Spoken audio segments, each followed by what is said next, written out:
Well, hello everybody again. Steve here. Today I thought I'd read to you about life after death. This is in chapter 41 called Heaven is Real and Near-Death Experiences. Now I know we've all read life after death experiences before. And the one I'm going to read you now, I'm sure quite a few of you have heard before, maybe read about it. I'm going to give you the details here, and I'm also going to bring out some points here that I find exceptionally interesting about this particular life after death experience. It says here, "What's heaven really like?" by a leading brain surgeon who says he's been there. Read his testimony before you scoff. It might just shake your beliefs, by Dr. Eben Alexander. This is written 18th October 2014. I won't read all of it, but I'll read some of it. And if you want to read the rest, well, you can read it in my book, Out of the Bottomless Pit, Book 2. Alright, so it says here, "When I was a small boy, I was adopted. I grew up remembering nothing of my birth family, unaware that I had a biological sister named Betsy. Many years later, I went in search of my biological family, but for Betsy, it was too late. She had died. This is a story of how I was reunited with her in heaven. Before I start, I should explain that I'm a scientist who has spent a lifetime studying the workings of the brain. Dr. Eben Alexander says he was taken on a voyage through a series of realms after he went into a coma when he was diagnosed with meningitis.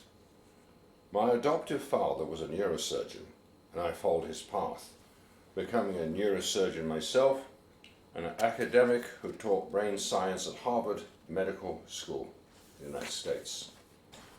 Although nominally a Christian, I was skeptical when patients described spiritual experiences to me. My knowledge of the brain made me quite sure that out-of-body experiences, angelic encounters and the like were merely hallucinations brought on when the brain suffered a trauma. And then, in the most dramatic circumstances possible, I discovered proof that I was wrong. 6 years ago, I woke up one morning with a searing headache. Within a few hours, I went into a coma. My neocortex, the part of the brain that handles all the thought processes, making us human, had shut down completely. Dr. Eben Alexander's heaven was filled with music, animals, trees and colours, and was extremely vivid. At the time, I was working at Lynchburg General Hospital in Virginia, and I was rushed to the emergency room there. The doctors ascertained that I had contracted meningitis. A rare bacterial strain of E. coli was in my spinal fluid, eating into my brain like acid. My survival chances were near zero. I was in a deep coma, a vegetative state, and all the higher functions of my brain were offline. Scans showed no conscious activity whatsoever. My brain was not malfunctioning, it was completely unplugged. But my inner self still existed, in defiance of all the known laws of science. Magical.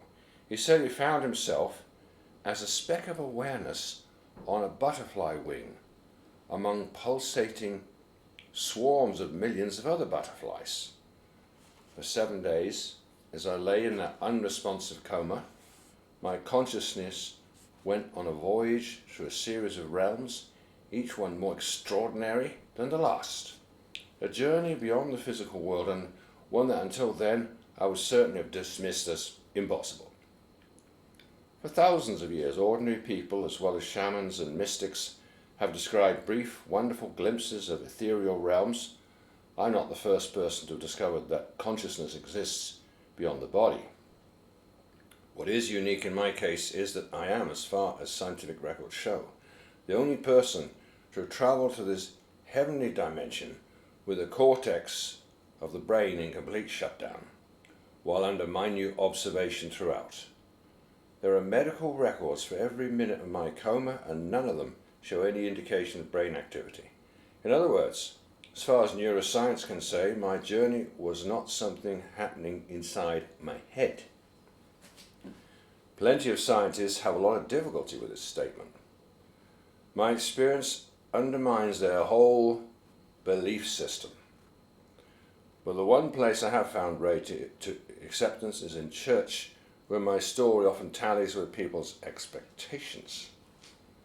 Even the deep notes of the church organ and glorious colours of the stained glass seem to echo faintly the sights and sounds of heaven.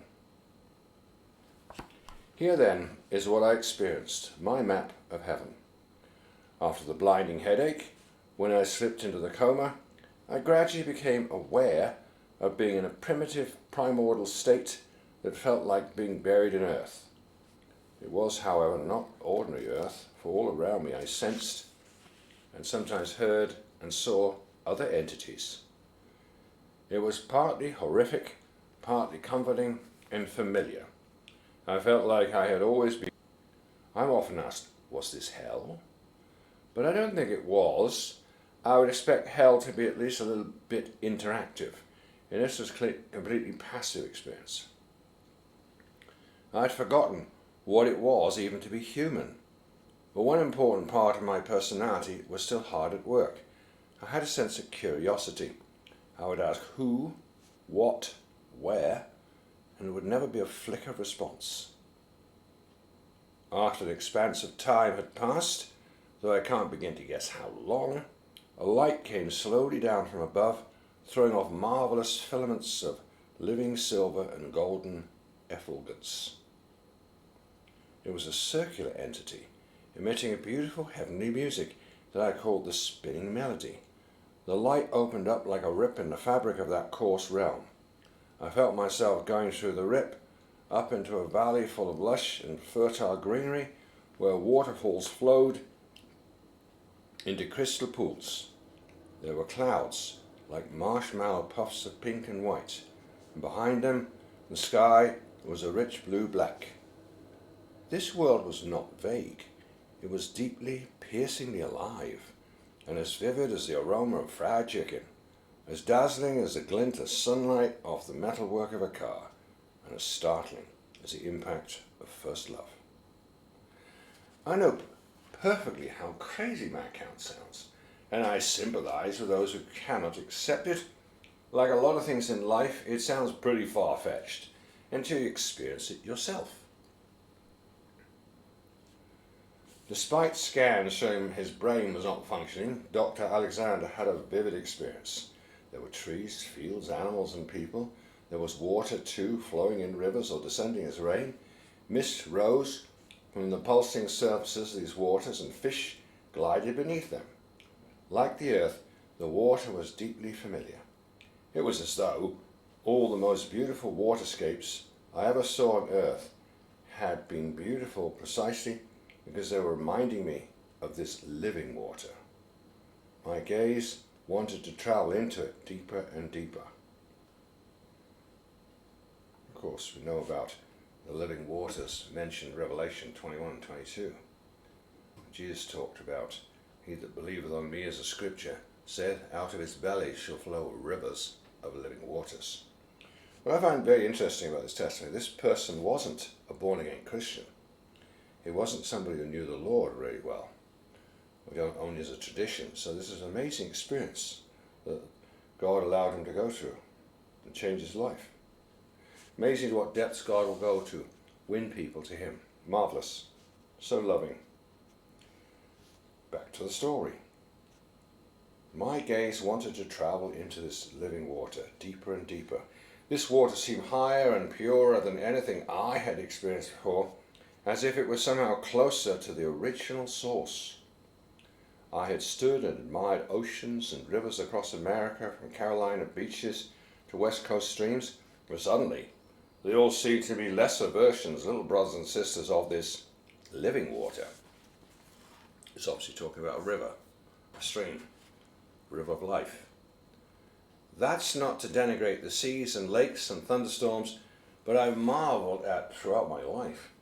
It's simply to say that I now see all of Earth's waters in a new perspective, just as I see all natural beauties in a new way. In everything is more real, less dense, yet at the same time more intense. Well, what does he mean by that? The colours are more intense, the sounds are more beautiful, all your senses are much more alert. Things are much more pleasurable, minus the pain, the suffering, the frustration down here. Oh yes, it is a good place to long for. Heaven is as vast, various and populated as Earth is. In fact, infinitely more so. But in all this vast variety, there's not that sense of otherness that characterizes our world, where each thing is alone by itself. There's nothing directly to do with the other things around it. Nothing is isolated in heaven. Nothing is alienated. Nothing is disconnected. Everything is one. I found myself as a speck of awareness on a butterfly wing among pulsing swarms of millions of other butterflies. I witnessed stunning blue-black velvety skies filled with swooping orbs of golden light, angelic choirs leaving sparkling trails amongst the billowing clouds. Those choirs produce hymns and anthems far beyond anything I had ever encountered on earth. Sound was colossal, an echoing chant that seemed to soak me without making me wet. All my senses had blended. Seeing and hearing were not separate functions. It was as if I could hear the grace and elegance of the airborne creatures and see the spectacular music that burst out of them.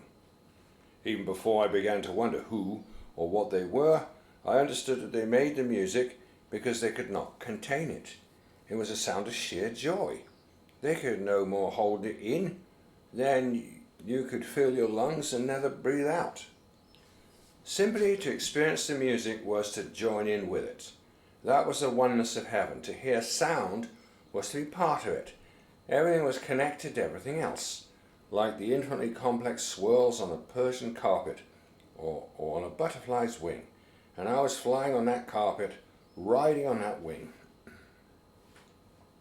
Above the sky, there was a vast array of larger universes that I came to call an oversphere, and I ascended until I reached the core, that deepest sanctuary of the divine, infinite inky blackness filled to overflowing with indescribable, unconditional love. There I encountered the infinitely powerful, all-knowing deity whom I later called Om, because of the sound that vibrated through that realm. Om. I learned lessons there of a depth and beauty entirely beyond my capacity to explain. During this voyage I had a guide. She was an extraordinarily beautiful woman who first appeared as I rode as that speck of awareness on the wing of that butterfly. I had never seen this woman before. I didn't know who she was, yet her presence was enough to heal my heart, to make me whole in a way I'd never known was possible. Her face was unforgettable, her eyes a deep blue, her cheekbones were high. Her face was surrounded by a frame of honey brown hair. She wore a smock, like a peasant's, woven from sheer colour, indigo, powder blue and pastel shades of orange and peach. When she looked at me, I felt such an abundance of emotion that if nothing good had ever happened to me before, the whole of my life would have been worth living for that expression in her eyes alone. Now I know what he's talking about. I think I explained that on one of my audios. I've seen that look. It's incredible. Dr. Alexander became a neurosurgeon, an academic who taught brain science at Harvard Medical School. It was not romantic love. It was not friendship. It was far beyond all the different compartments of love we have on earth.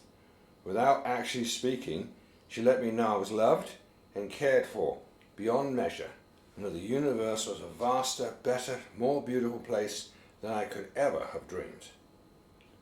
I was an irreplaceable part of the whole, like all of us.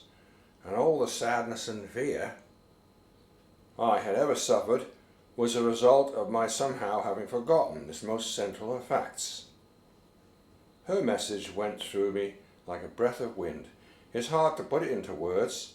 The essence was this: you are loved and cherished dearly forever. You have nothing to fear. There's nothing you can do wrong. It was then an utterly wonderful experience. Meanwhile, back on Earth, I had been in my coma for 7 days, showing no signs of improvement. The doctors are just deciding whether to continue with life support when I suddenly regained consciousness. My eyes just popped open. I was back. I had no memories of my earthly life, but knew full well where I'd been. I had to relearn everything, who, what and where I was. Over days, then weeks, like a gently falling snow, my old earthly knowledge came back. Words and language returned within hours and days. With the love and gentle coaxing of my family and friends, other memories emerged. By 8 weeks, my prior knowledge of science, including experiences and learning from more than 2 decades, spent as a neurosurgeon in teaching hospitals, returned completely. That full recovery remains a miracle without any explanation from modern science. But I was a different person from the old one. The things I had seen and experienced while gone from my body did not fade away, as dreams and hallucinations do. They stayed. Above all, that image of the woman on the butterfly wing haunted me. Then, 4 months after coming out of the coma, I received a picture in the mail. As a result of my earlier investigations to make contact with my biological family, a relative sent me a photograph of my sister, Betsy, the sister I'd never known. Shock of recognition was total.